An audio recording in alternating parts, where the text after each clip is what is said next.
ఈ తీర్మానం చేసి కేంద్రానికి పంపించబోతున్నారు. దీంట్లో తెలంగాణ ఎంపీలు కూడా కలిసి రావాలి అంటూ ఇప్పటికే రేవంత్ రెడ్డి కోరడం జరిగింది. అదే జరగకపోతే ఎంపీలు రెస్పాండ్ అవ్వకపోతే తెలంగాణ ప్రజలు మోడీ మోహన్ చూసి ఓటేస్తే ఈ రోజు అదే మోడీ మోహన్ ని మళ్ళీ తిరస్కరించేటువంటి ప్రమాదం లేదనుకుంటున్నారా? వారు చెప్తున్న దాంట్లో నేను కొంచెం కొన్ని విషయాలు నేను కూడా ఏకేపిస్తున్న దాంట్లో ఏమాత్రం సందేహం లేదు. అయితే ఒక మాట చెప్పాలి. ఈయన అన్నాడు నిర్మలా సీతారామన్, అరే తెలంగాణ ఉద్యమాన్ని తెలంగాణ సెంటిమెంట్ ని ముందు పార్లమెంట్ లో గలమెత్తింది భారతీయ జనతా పార్టీ. ఆ రోజు నిర్మలా సీతారామన్ పేరు చెప్పాలా? సుష్మా స్వరాజ్ ఏం చేశారు? సుష్మా స్వరాజ్ మంచిది ఒప్పుకుంటాను. నిర్మలా సీతారామన్ ఆర్థిక మంత్రి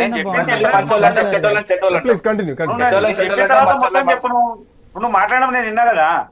నేను ఏమంటున్నా అంటే, సరే నేను కూడా తెలంగాణ వాదిగా ఈ తెలంగాణ రాష్ట్రంలో నాకు అభివృద్ధి జరుగుతలేదు, నాకు కేంద్రం నన్ను అన్యాయం చేస్తుందనే దాంట్లో నేను ముందే ఏకేపిస్తా. దాన్ని నేను ఎక్కడ తప్పు పట్టట్లేదు కదా. నేను ఒకటే చెప్తా ఉన్నా, ఆ రోజు తెలంగాణ ఉద్యమంలో కూడా ఇప్పుడున్నటువంటి ఉద్యమ నాయకుడు లేదా ముఖ్యమంత్రి ఉన్నాయని అప్పుడు ఏడవన్నాడో నాకు తెలియదు, కానీ ఆ రోజు మొదట్లో గలమెత్తినటువంటి నాయకురాలు ఆమె. దాంట్లో ఏమాత్రం సందేహం లేదు. సరే, ఇక్కడ ఒకటే విషయము, తెలంగాణ రాష్ట్రంలో బడ్జెట్ విషయాల్లో కొంచెం జరిగిన దాంట్లో ఖచ్చితంగా భారతీయ జనతా పార్టీ దాని మీద ఎట్లా ఉంటుందో ఈ రాష్ట్ర నాయకత్వము మా ఉన్నటువంటి 8 మంది ఎంపీలు ఖచ్చితంగా దాని మీద మాట్లాడతారు. ఏ మాత్రం సందేహం లేదు. ఎవరు కూడా అంత ఊకే ఖచ్చితంగా కొట్లాడి తీసుకొని వస్తారు. ఎందుకంటే పలు సందర్భాల్లో చెప్పిర్రు, చాలా సందర్భాల్లో కిషన్ రెడ్డి గారు మాట్లాడిరు, బండి సంజయ్ గారు మాట్లాడారు. అభివృద్ధి పక్షాన నిలబడతారు, కొట్లాడతారు. బడ్జెట్లో వచ్చిందా రాలేదని కాదు, ఏ స్థాయిలో తీసుకొని వస్తారో తీసుకొచ్చేటువంటి ప్రయత్నం చేస్తారు. ఈడ దేశవ్యాప్తంగా ఉన్నటువంటి చాలా మార్పులు వ్యవసాయ రంగాన్ని కానీ, విద్యా ఉపాధి రంగాల్లో కానీ, లేదా ఇంకా ఇతర రంగాలన్నిట్లో దేశంలో అన్నిట్లో భాగమై ఉన్నాం. ఇక్కడ ప్రాంతాల వారిగా సరే తెలంగాణకు అన్యాయం జరిగిండొచ్చు, కానీ కొన్నిట్లో మొత్తం కూడా భాగమై ఉన్నాం. కాబట్టి ఎక్కడో కొంత మధ్య చేసింది. అయితే బడ్జెట్ లో ఈడ దేశం స్థాయిలో మీరు గతంలో ఉన్నటువంటి బడ్జెట్లకు ఇవాళ ఉన్నటువంటి బడ్జెట్లు విశ్లేషకులు చెప్తూనే ఉన్నారు.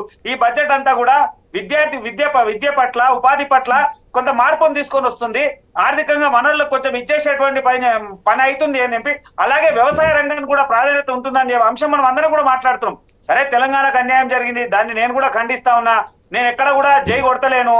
నేను కూడా చెప్తా ఉన్నా, ఖచ్చితంగా మా పార్టీకి సంబంధించిన నాయకులు 8 మంది ఎంపీలు ఖచ్చితంగా పార్లమెంట్ స్థాయిగా నిలబడి తెలంగాణకి ఎంతో కొంత తీసుకొచ్చేటువంటి ప్రయత్నం చేస్తారు. మనం అనొచ్చు, ఇలా మా వెంకట్ కూడా నవ్వుతున్నాడు. నిజంగా వెంకట్ అంటే ఖచ్చితంగా బడ్జెట్లు ఇస్తేనే సాధ్యమని కాదు. ఇప్పుడు ఒక మాట, ఇప్పుడు బడ్జెట్ ప్రవేశపెట్టిరు, అంతా ఓకే అయిపోయింది. ఇప్పుడు ఎక్కడ నిలబడతారు, ఎక్కడ కొట్లాడతారు, ఏం చేస్తారు? సంజయ్ ఇచ్చుకోవడం తప్ప ఇప్పుడు ఏం చేయలేరు. సంజయ్ మాత్రమే ఇవ్వచ్చు, సంజయ్ మాత్రమే ఇవ్వచ్చు. వీళ్ళు ఎక్కడ కొట్లాడతారంటే చెప్పులు మూసే కాడ కొట్లాడతారు వీళ్ళు. అరే మళ్ళా హేళన చేసినట్టు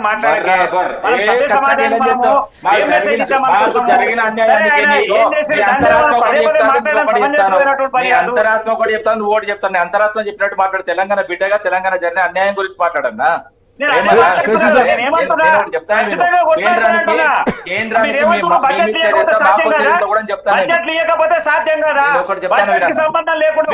అసలు బడ్జెట్ లో ఇస్తేనే సాధ్యం కాదు గందన, అసలు బడ్జెట్ లో ఇస్తేనే సాధ్యం కాదు, బడ్జెట్ లో ఇస్తేనే సాధ్యం కాదు. ఇంకా ఇవ్వకపోతే సాధ్యం అని ఎట్లా అంటారు? కరోనా వస్తేనే కురుకురేలు పంచిపెట్టే మంత్రులు ఉంటారు.